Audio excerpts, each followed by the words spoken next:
We are hearing from one of the 17 transgender Air Force members suing the government over losing their retirement pay. Our team spoke with them and one of the lead investigators on this case earlier today. It feels like a betrayal.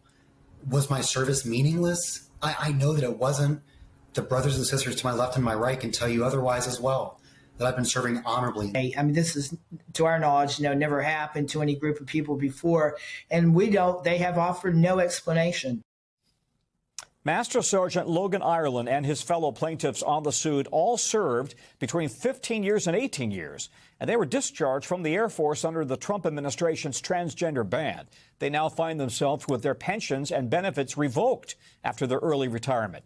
We reached out to the Air Force on this, and the Air Force said it doesn't comment on ongoing litigation. This is just the latest in a series of legal challenges against the Defense Department's crackdown on trans members of the military. Defense Secretary Hegseth has been outspoken about his views for the department in his 9 months on the job. No more dudes in dresses. We're done with that. An entire generation of generals and admirals were told that they must parrot the insane fallacy that, quote, our diversity is our strength. They had to put out dizzying DEI and LGBTQI plus statements. They were told females and males are the same thing, or that males who think they're females is totally normal. NBC's Courtney Cubie covers the Pentagon. She's reporting on this for us. And Courtney, according to this lawsuit here, service members affected by this policy could now face up to $2 million owed for their service. Right. So what are these former Air Force members asking for from the government here? So if you serve 20 years in the military on active duty, you get retirement for life. So you get a part of your retirement pay, the pay that you retired at, a percentage of that, depending on how long you serve and your rank and everything. But then you also, critically here, you get health care for life as well, TRICARE. That, when you consider the fact that these individuals are not going to get that because they're not getting retirement, that could be anywhere between $1 and $2 million per person, depending on their situation. Now, what happened here?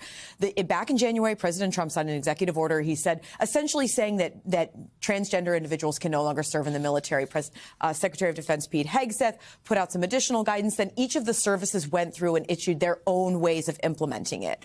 The Air Force said that if you were in for 18 years or more and you were being pushed out under this transgender change of policy, that you could have retirement. So you could essentially, they'll say, look, we'll give you your retirement as if you served for 20 full years. If you were between 15 and 18 years, you were allowed to apply for a waiver, essentially, that could grant you that. Now, these individuals were told, okay, yeah, you've gotten your waiver. You're going to be able to retire later this year, and it'll be a retirement, not a separation.